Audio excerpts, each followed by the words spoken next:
रक्षाबंधन केवल रेशम का एक साधारण धागा बांधने का उत्सव नहीं है। ये तो बहन की निश्चल भावना, भाई के प्रति निस्वार्थ प्रेम और भगवान के अभय वरदान का साक्षात प्रतीक है।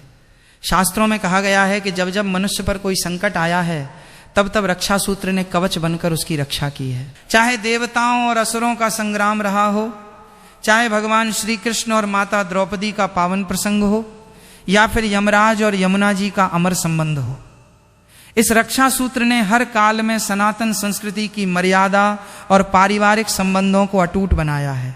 साल 2026 का रक्षाबंधन अत्यंत विशेष है, क्योंकि इस बार तिथियों की गणना भद्रा का साया, चंद्र ग्रहण का योग और राहु काल का समय, इन सब को लेकर भक्तों के मन में तरह तरह के संशय और शंकाएं व्याप्त हैं। कोई कह रहा है कि ग्रहण के कारण सूतक लगेगा, तो कोई भद्रा के भय से व्याकुल है। प्यारे भक्तों, आज के इस विस्तृत विशेष सत्र में हम आपके मन के हर भ्रम को शास्त्रों, पंचांग और पौराणिक कथाओं के अकाट्य प्रमाणों के साथ दूर करेंगे। इसलिए इस पावन चर्चा को शांत मन से पूरे भाव के साथ सुनिए और अपने जीवन को धर्म और विवेक के प्रकाश से भर लीजिए। वर्ष 2026 में रक्षाबंधन की सही तारीख और उदया तिथि का शास्त्र सम्मत विचार। भक्तों, सबसे पहला प्रश्न जो हर सनातनी के घर में उठ रहा है वो ये है कि साल 2026 में रक्षाबंधन आखिर किस दिन मनाया जाए, 27 अगस्त को या 28 अगस्त को?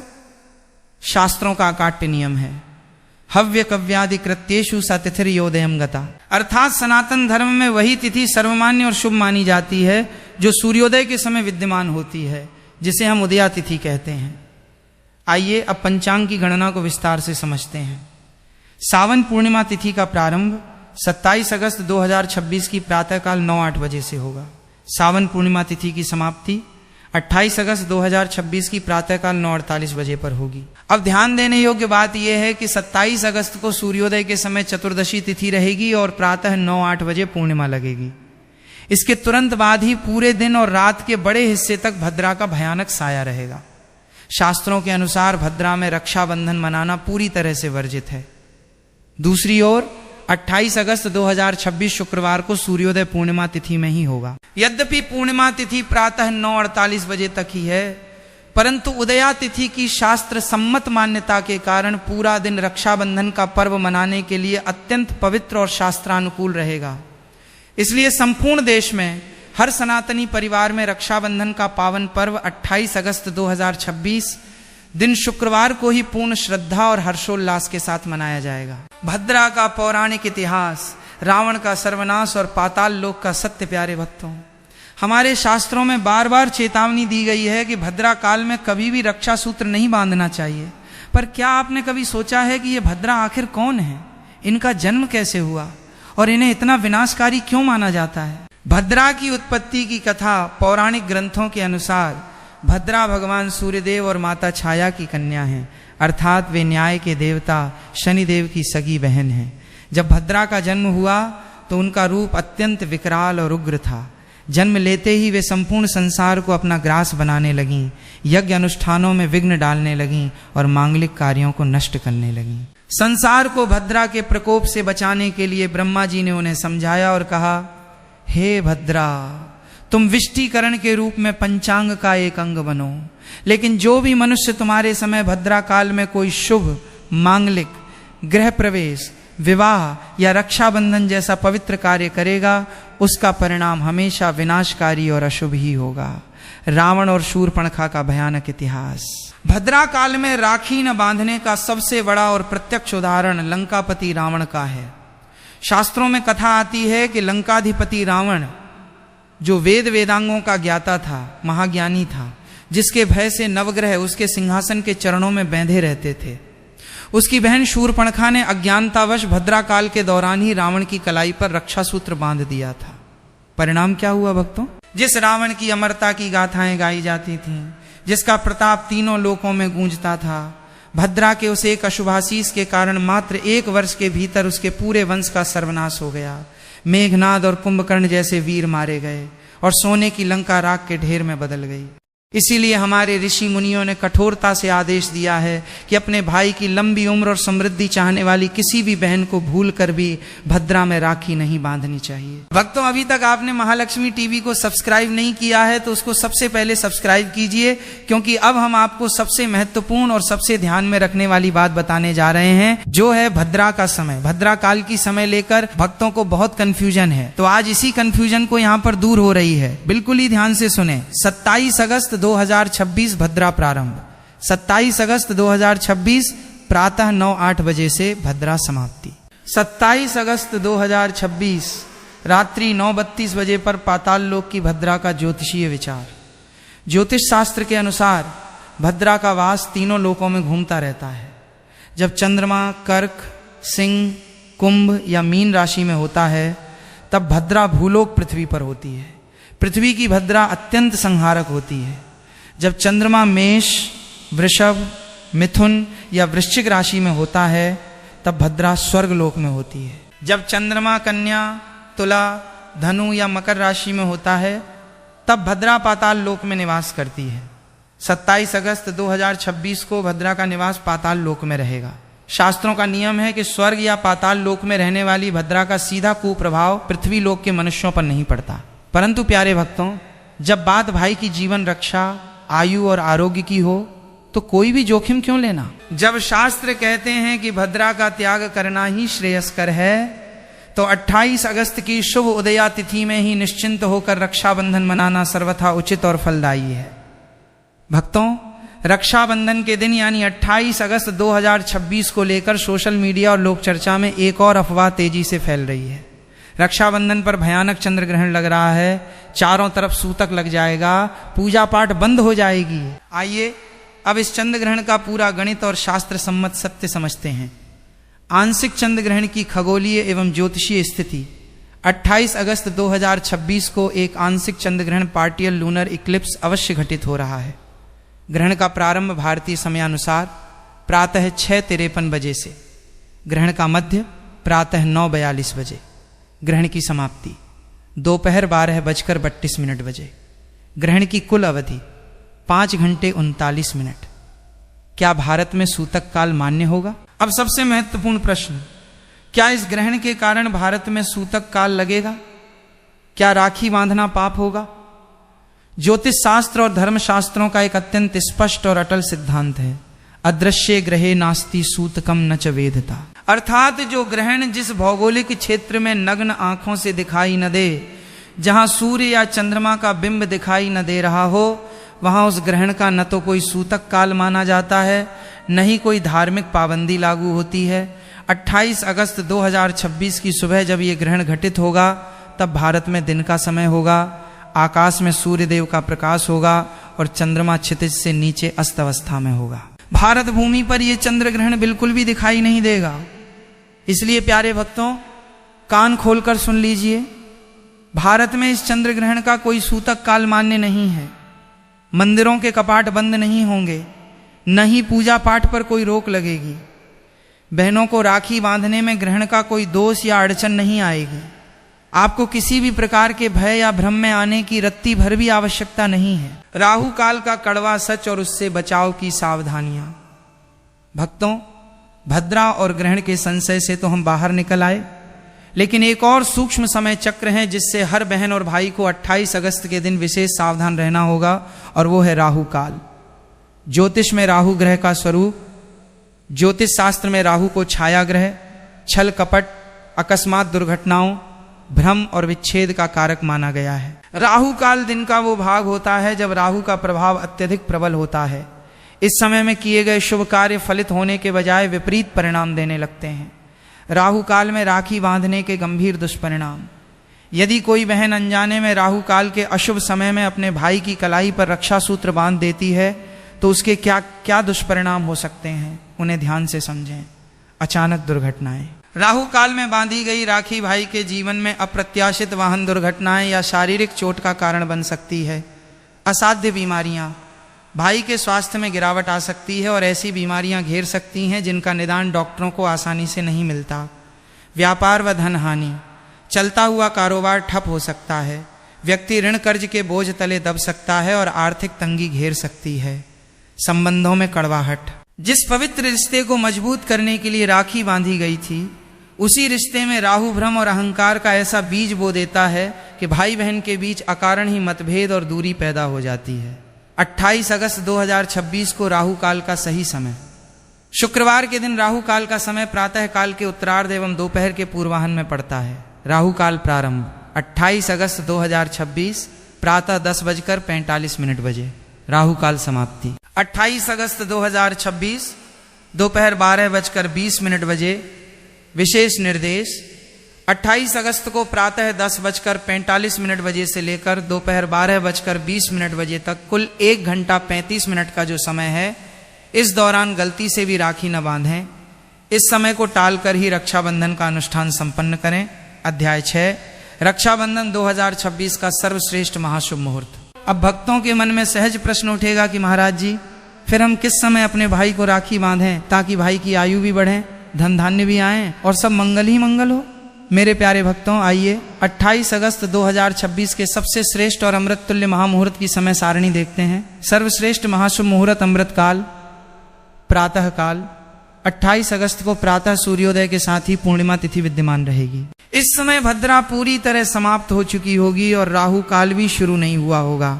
अमृत महामुहूर्त समय प्रातः 5:57 बजे से प्रातः 9:48 बजे तक कुल अवधि लगभग 3 घंटे 51 मिनट। ये प्रातः काल का समय रक्षाबंधन के लिए ब्रह्मास्त्र समान शुभ है। इस समय में किया गया रक्षाबंधन अनुष्ठान भाई के जीवन में सभी सिद्धियों और आरोग्य को प्रदान करने वाला है। द्वितीय शुभ मुहूर्त अपराह्न दोपहर काल। राहु काल के बाद यदि कोई बहन किसी कारणवश दूर यात्रा करने के कारण या व्यस्तता के कारण प्रातः 9:48 बजे तक राखी न बांध सके, तो वो राहु काल 10:45 AM से 12:20 PM बीत जाने के बाद राखी बांध सकती है।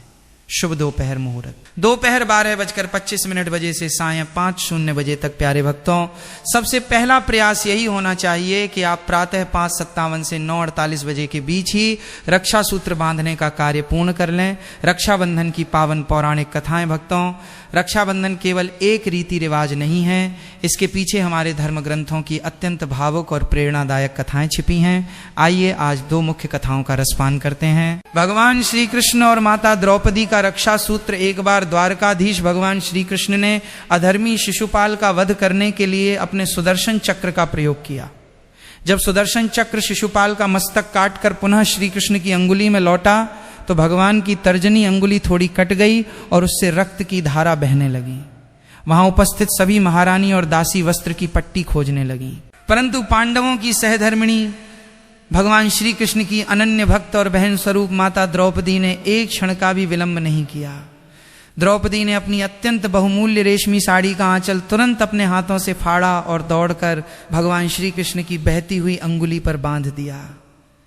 भगवान श्री कृष्ण ने मुस्कुराते हुए द्रौपदी से कहा, हे कल्याणी, आज तुमने अपनी साड़ी का एक टुकड़ा मेरी उंगली पर बांधकर मुझे अपना ऋणी बना लिया है। मैं वचन देता हूं कि जब भी तुम पर कोई संकट आएगा, इस धागे के एक एक सूत का मोल चुकाने तुम्हारा ये भाई स्वयं उपस्थित होगा। और भक्तों, इतिहास साक्षी है, जब कौरवों की सभा में दुशासन ने द्रौपदी का चीर हरण करने का प्रयास किया, जब बड़े बड़े महारथी भीष्म, पितामह और द्रोणाचार्य सिर झुकाए बैठे रहे, तब द्रौपदी ने दोनों हाथ उठाकर पुकारा, हे गोविंद, हे द्वारकाधीश। और भगवान ने साड़ियों का ऐसा अनंत ढेर लगा दिया कि दुशासन खींचते खींचते थक कर गिर पड़ा, लेकिन द्रौपदी की लाज का बाल भी बांका न हो सका। यह है रक्षा सूत्र का प्रभाव। कथा 2, धर्मराज, यमराज और यमुना जी का अमर वात्सल्य। दूसरी कथा सूर्यपुत्र धर्मराज, यमराज और उनकी बहन यमुना जी की है। यमुना जी अपने भाई यमराज से अत्यंत प्रेम करती थीं और सदैव उन्हें अपने घर भोजन पर आमंत्रित करती थीं, परंतु यमलोक के कार्यों में व्यस्त रहने के कारण यमराज जा नहीं पाते थे। सावन पूर्णिमा के पावन दिन यमराज अचानक अपनी बहन यमुना के घर पहुंचे।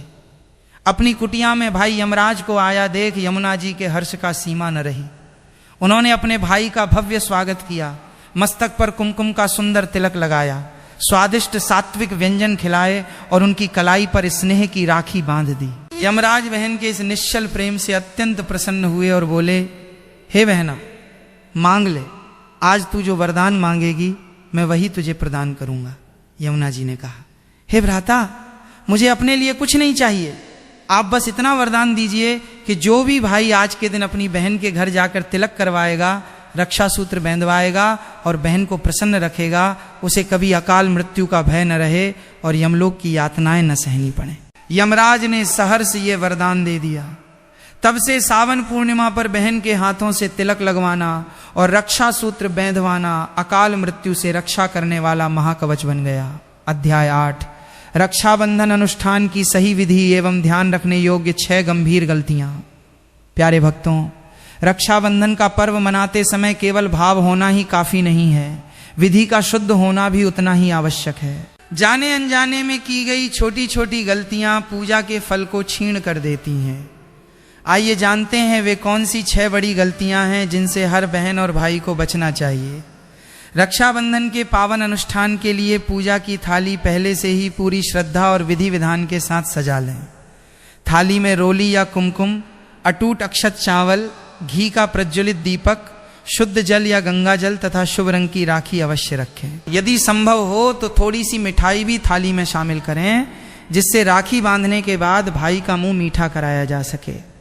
मान्यता है कि इन सभी पूजन सामग्रियों के साथ श्रद्धा पूर्वक किया गया रक्षाबंधन का अनुष्ठान भाई बहन के प्रेम को और अधिक मजबूत बनाता है तथा सुख, समृद्धि, दीर्घायु और ईश्वर की कृपा का आशीर्वाद प्रदान करता है। तो चलिए वक्त तो जानते हैं उसे गलतियों के बारे में। तो सबसे पहली गलती है नंगे सिर तिलक लगवाना। जब बहन अपने भाई के मस्तक पर तिलक लगा रही हो तो भाई का सिर कभी भी नंगा नहीं होना चाहिए। भाई को अपने सिर पर रुमाल, गमछा, टोपी या कोई स्वच्छ वस्त्र अवश्य रख लेना चाहिए। नंगे सिर तिलक लगवाने से मानसिक तनाव बढ़ता है और पूजा का पूर्ण फल प्राप्त नहीं होता। गलती 2, खंडित अक्षत, टूटे हुए चावल का प्रयोग। तिलक लगाने के बाद मस्तक पर चावल लगाए जाते हैं। याद रखिए, चावल कभी भी टूटे हुए खंडित नहीं होने चाहिए। शास्त्रों में अक्षत का अर्थ है जिसका कभी क्षय न हुआ हो, जो पूर्ण हो। साबुत चावल समृद्धि और पूर्णता का प्रतीक हैं, जबकि टूटे हुए चावल घर में दरिद्रता और अशांति लाते हैं। गलती 3, गलत दिशा में मुख करके बैठना। राखी बांधते समय दिशा का ध्यान रखना अत्यंत आवश्यक है। भाई का मुख हमेशा पूर्व ईस्ट या उत्तर नॉर्थ दिशा की ओर होना चाहिए। पूर्व दिशा से सकारात्मक ऊर्जा और देवताओं का आशीर्वाद प्रवाहित होता है। बहन का मुख पश्चिम वेस्ट दिशा की ओर होना चाहिए। वर्जित दिशा, गलती से भी दक्षिण साउथ दिशा की ओर मुख करके राखी न बांधें। दक्षिण दिशा यमराज और पितरों की दिशा मानी जाती है। इस दिशा में मुख करके शुभ कार्य करने से आयु क्षीण होती है। गलती 4, गलत कलाई और अशुभ राखी का चुनाव। कलाई, राखी हमेशा भाई की दाहिनी राइट कलाई पर ही बांधनी चाहिए। दाहिनी भुजा में शक्ति, संकल्प और शुभता का वास होता है। बाईं कलाई पर राखी बांधना वर्जित है। रंग व सामग्री, आजकल बाजार में प्लास्टिक, अशुभ आकृतियों जैसे खोपड़ी, धारदार डिजाइन या काले सूखे रंगों की राखियां मिलती हैं। ऐसी राखियां भूलकर भी न खरीदें। हमेशा सूत, रेशम, कलावे या रोली से बनी लाल, पीली, गुलाबी या नारंगी रंग की पवित्र राखी ही चुनें। गलती 5, उपहार देते समय असावधानी। राखी बांधवाने के बाद भाई अपनी सामर्थ्य अनुसार बहन को उपहार देते हैं, परंतु उपहार चुनते समय शास्त्रों के इन नियमों का ध्यान रखें। क्या न दें? धारदार वस्तुएं, कैंची, चाकू, जूते, चप्पल, रूमाल या काले सफेद रंग के वस्त्र उपहार में न दें। इससे रिश्तों में कड़वाहट आती है। क्या दें? सुंदर वस्त्र लाल, पीले, हरे रंग के, सोने चांदी के आभूषण, पठन पाठन की सामग्री या सामर्थ्य अनुसार दक्षिणा धन भेंट करें। गलती 6, तामसिक भोजन और शुक्रवार के विशेष नियम। रक्षाबंधन के पावन दिन घर में पूर्ण सात्विकता होनी चाहिए। लहसुन, प्याज, मांस, मदिरा, सिगरेट या किसी भी प्रकार के नशीले पदार्थों से पूरी तरह दूर रहें। घर में शुद्ध देसी घी में पक्का भोजन जैसे खीर, पूरी, हलवा, सेवैयाँ, पनीर आदि बनाएं। माता संतोषी के व्रत का विशेष नियम। चूंकि 28 अगस्त 2026 को शुक्रवार का दिन है, जो बहनें या माताएं शुक्रवार के दिन माता संतोषी का व्रत रखती हैं, वे इस बात का विशेष ध्यान रखें कि भोजन या पूजा में किसी भी खट्टी चीज, इमली, नींबू, अमचूर, दही, खट्टा आम का प्रयोग न करें और न ही उसका सेवन करें। शुक्रवार को खट्टा खाने से माता संतोषी रुष्ट हो जाती हैं। दूर बैठे भाई बहन के लिए विशेष नियम और आध्यात्मिक समाधान। अगर किसी बहन का भाई प्रदेश में नौकरी करता है, राखी बंधवा के लिए नहीं आ रहे हैं, तो ऐसे में भक्तों, आज के समय में बहुत से भाई बहन नौकरी, शिक्षा या देश की सीमा पर रक्षा में तैनात होने के कारण एक दूसरे से सैकड़ों मील दूर रहते हैं। ऐसे में बहनें रोने लगती हैं कि महाराज जी, मेरा भाई तो मेरे पास नहीं है, मैं राखी कैसे बांधूं। प्यारे भक्तों, सनातन धर्म में भाव की प्रधानता है, दूरी की नहीं। यदि आपका भाई आपसे दूर है तो आपको निराश होने की बिल्कुल आवश्यकता नहीं है। दूर बैठे भाई के लिए पूजन विधि: 28 अगस्त की सुबह स्नान करके स्वच्छ वस्त्र धारण करें और पूजा की थाली सजाएं। अपनी पूजा की थाली में एक पवित्र राखी रखें और अपने घर के मंदिर में विराजमान भगवान श्री गणेश या भगवान श्री कृष्ण की प्रतिमा के समक्ष बैठ जाएं। भगवान को अपना भाई मानकर भावपूर्ण हृदय से वो पहली राखी भगवान के चरणों में अर्पित करें या उनकी कलाई पर बांध दें। भगवान से प्रार्थना करें, हे प्रभु, मेरे भाई जहाँ भी हैं उनकी रक्षा करना, उन्हें दीर्घायु और आरोग्य प्रदान करना।